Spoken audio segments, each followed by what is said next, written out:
Hello friends. Hello. Today we are talking about entrepreneurship.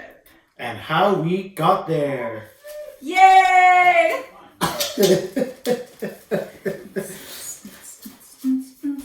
Bills, dollar bills. Bills that we paying off still.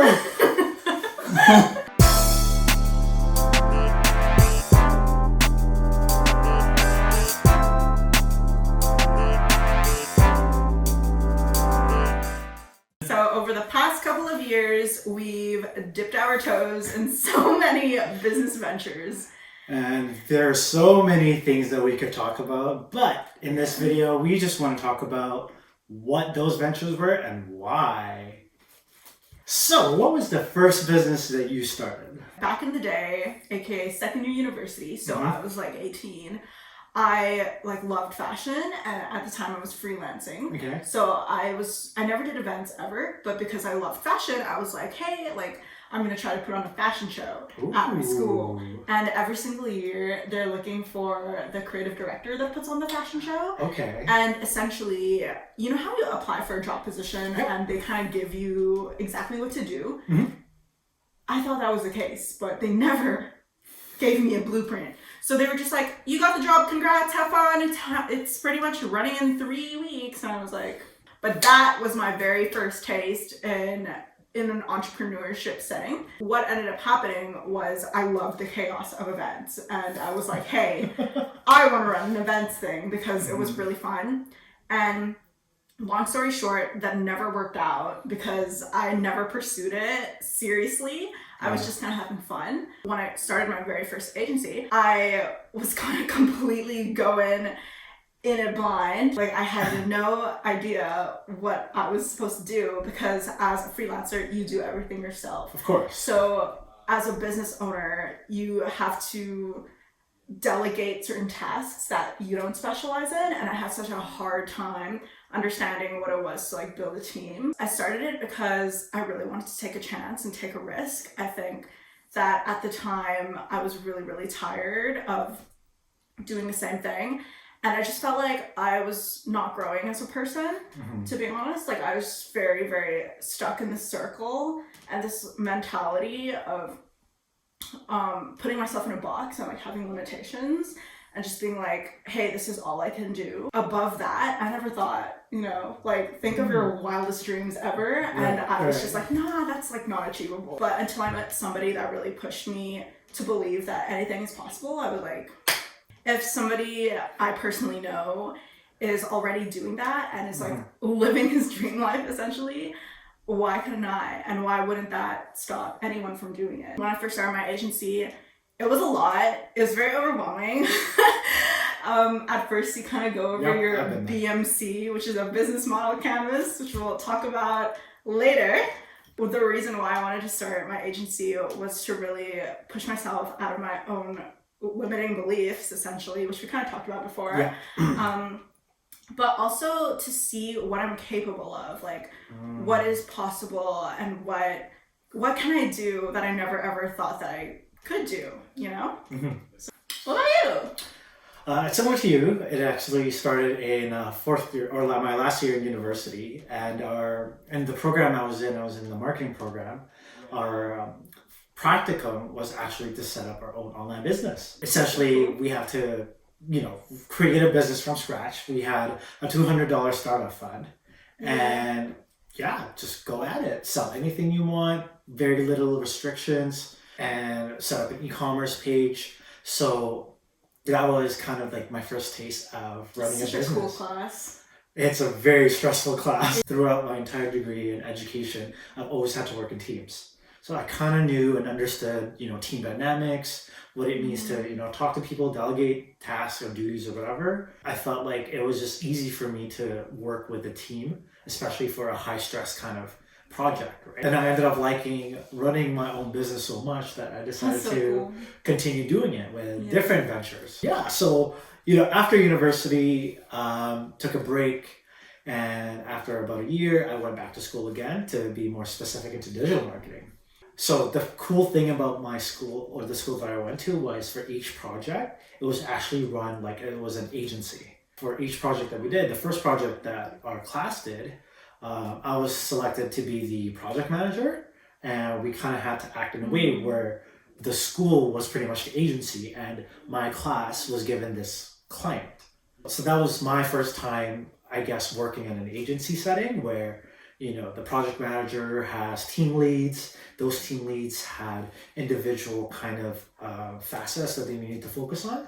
So whether that's like analytics, whether that's paid advertising, coming up with strategies and all that fun stuff, there was a team for that. So it was really cool because not only did I help decide what was kind of like what we wanted to pitch to our client, but I had to manage like 12 people at the same time. Right. So to me, I was like really excited that I got that, role and position, but I was also hella stressed out because, this is not just my mark, it's the mark of all of my teammates. Yeah. After that, I really wanted to work at a marketing agency.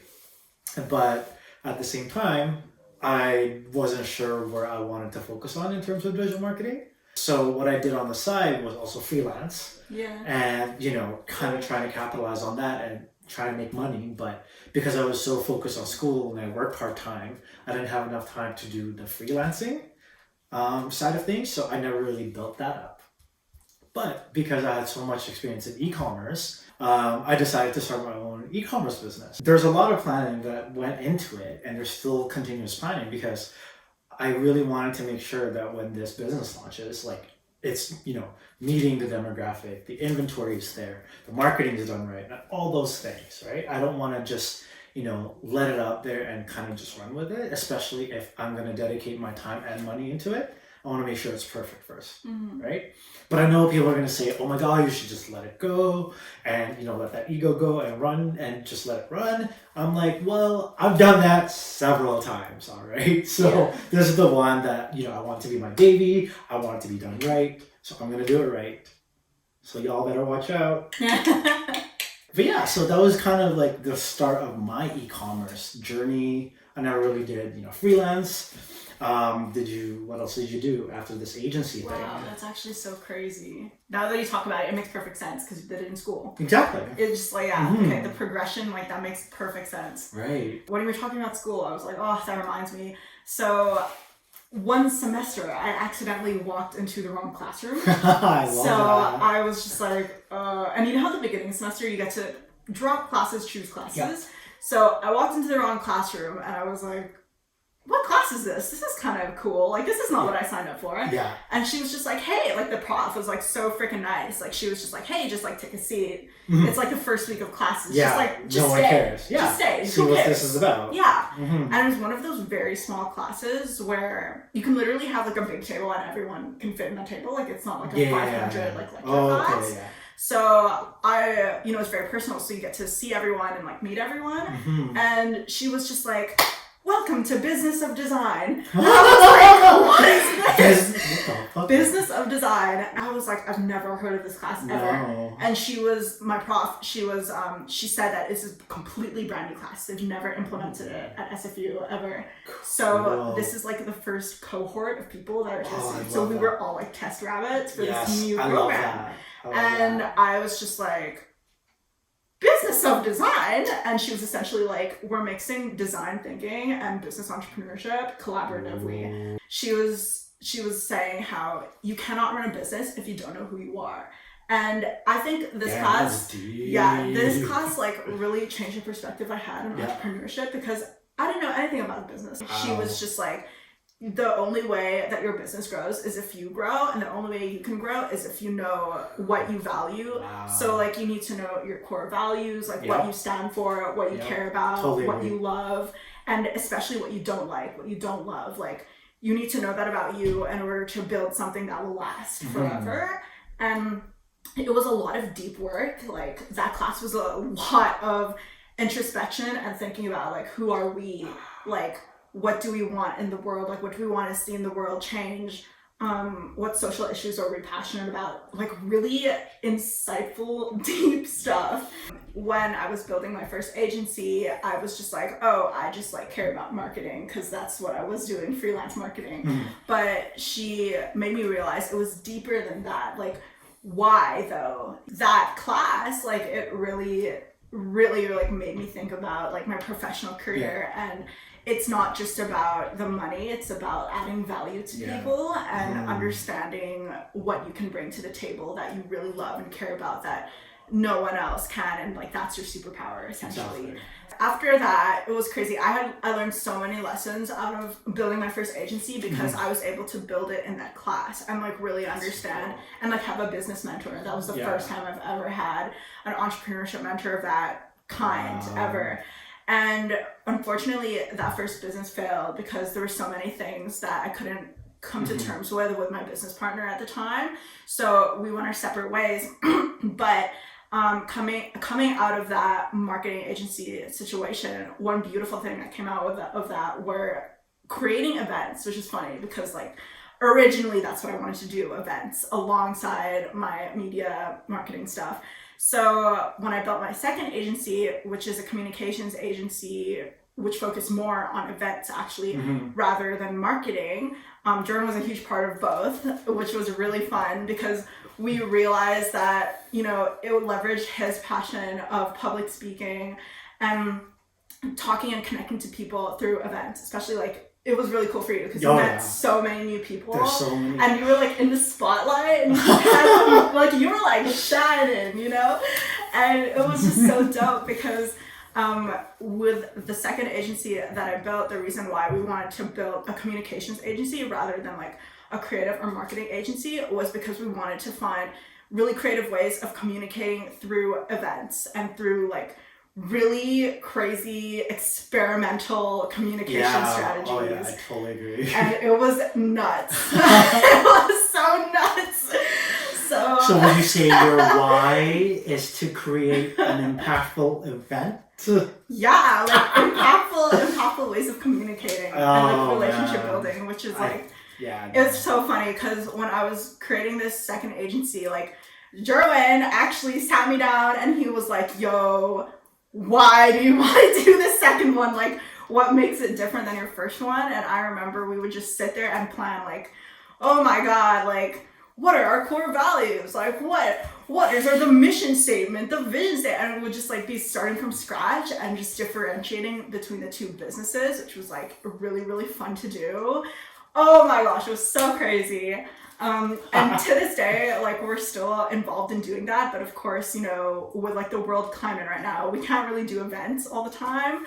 So that kind of led me to my third venture, which is e-commerce as well. I really wanted to see what we can do for dogs and how we can create products for dogs that people love. And essentially that was the third venture, was creating really fun like collars and leashes matching sets for dogs. And also at the same time, like helping nonprofits here for dogs that don't have homes yet and families. So we use like a percentage of sales to help nonprofit organizations for local dogs here in Vancouver. But that didn't work out as well, which was like a really funny story, but we're not going to get into that today. Oh shit! Ooh, Yzobel coming hot with tea. Oh man, that's too much for y'all to handle at this stage. Not now. Maybe in the future. Sorry for the future. No, but we already kind of addressed it in this video. Are you just here to chill from the rest of the video now? You just want to relax? Okay. Do you want to go upstairs? No? Yeah? Don't look at me like that. She wants more pets. Okay. Okay. All right. No? Okay. Oh, just gonna lie down. What is she eating?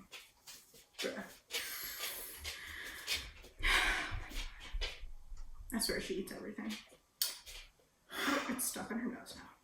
It's paper. Okay, it's not bad. Okay. Okay, she's still round you of pets. Nope, she's just. Okay, She's just doing her thing. She's just doing her thing. Okay. All right. Well, you guys will probably hear a pause in the background then. Oh, she's leaving. Oh, okay. Bye. Okay, bye. Bye. Oh no, she's back. Okay. She's back. Let's do this episode with a dog. All right. Out of all of these things, what was the biggest learning outcome you had? Or learning she's your experience? business partner. with all of them. I'm super Straight serious. up facts. Holy Oh my crap. god. Like, have like a really deep conversation with your business partner, because even though you can match each other professionally and have the same interests professionally, you will spend a lot of time with this human. Like, they will, you will find you'll actually become very close with them, just because the amount of time and like shared ambition you have together. And so it becomes more of a friendship, and there are so many things that come with understanding the relationship between a business relationship and a friendship relationship, and it gets mixed a lot, honestly. But other than choosing your business partner is really understanding who you are. I can't even say this enough. Like, why you do what you do is a really big part of it. To be honest, a really big part of my why is like how I was raised, and Jerwin can attest to this as well. Yeah. Is you hit your face. oh, no, little baby. Okay. Yeah, so at the end of the day, like what I realized I really care about is like generational wealth. Like that's my why. Cool. And learning how to build generational wealth has always been like my mission and vision. Like that's how I kind of understood, like, you know how there's like an iceberg, and at the top if you only see the tip of, you know, what you're doing, your actions, your words. Yeah. But in reality, there's the rest of that iceberg that no one understands. Or sees. I don't think it's just about understanding, it's about seeing. Yeah, and I think that business is just one medium of being able to achieve that. So it comes down to purpose, right? Like purpose and intent. Like that's a really, really big thing. And that's what I learned in that class. Wow. Like a really big part of that is understanding your iceberg, essentially, and your big why, your mission, vision, your core values, and how that aligns. So his TED Talk, he talks about purpose and branding and how they're essentially the same thing. So I did a TEDx talk, and the theme of that talk was about finding or fueling your passion. So to me, I thought about that as, you know, finding your passion or following your passion, right? So I did some research, and, you know, you guys can watch the whole thing, but essentially I talk about, like you said, why, motivation, value, developing that, and creating your own, right? So I totally agree with you in terms of, you know, business is just a platform to really kind of break out your why and, you know, use that as a way to, you know, express it, right? So like my why essentially is to help educate and learn at the same time. That is why I'm here. That's why I exist, is to learn everything as much as I can and to spread everything I learn to as many people as I can. There's a few things that I learned about, you know, starting my own business. There's a lot of legality that goes into, you know, establishing your own business. So to kind of just give you guys like a quick rundown, there's 3 main types of businesses. There's a sole proprietorship, meaning an individual owner, partnership, and a corporation, which has very little liability compared to a sole proprietorship and a partnership. So the reason why I say, you know, limited liability, liability is important when it comes down to business, because if your business does not go well, all the money that you owe as, you know, someone who has their own business, as a sole proprietorship or a partnership, the onus is on you to pay back all of your debt, right? Yeah. So that's why a lot of people, you know, incorporate their business. Usually people do that because they want to cover themselves off. But the businesses that I've created were all sole proprietorships. So unlike you, I didn't have a lot of, you know, partners that I want to deal with, because for me, it was kind of like a hobby, is to create a business, and, you know, kind of experimented with kind of just a little bit of everything. So I did e-commerce, I did services, I did freelancing and all that fun stuff. And, you know, I really wanted to do things right. I didn't want to, you know, screw around with like the government, especially when it comes down to money, because I don't want that following me, you know, when I am becoming successful. And all of a sudden the government's like, oh, oop, you forgot to pay 5 years worth of taxes. Y'all owe us $50K. I'm like, I don't even have $50K. So I guess my biggest takeaway was, you know, doing your research. Like, oh my God, research. Like, I totally agree with Yzobel, you know, understanding, you know, your why, your motivation, your values. Like, I ingrained that in her. And if you, say the least. And if you guys watch my TED Talk, you'll know why. So doing your research is probably like the most important thing to do if you're looking to start your own business. And not just research about how to start your own business, actually the business itself. So are you selling, dog stuff online? Are you providing a freelancer, marketing service?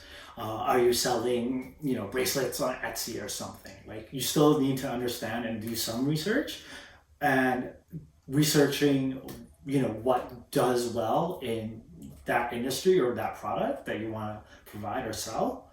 It goes a long way. And so one last thing that I learned about, creating businesses was to have fun, because it is so stressful in the beginning. There's a lot of money involved or no money involved, depending on what your business is.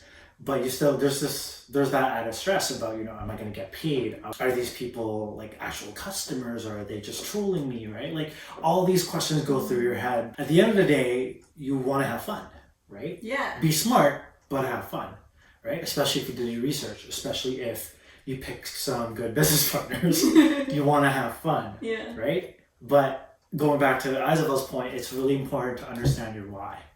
I remember going to a workshop about how freelancers attain clients and the way to go about it. And the biggest way to burn out is essentially if you use your business as money. So for example, you're in business and your specific goal is to make a certain amount by like a certain time. That will lead you directly to burnout because it's not fueling your purpose.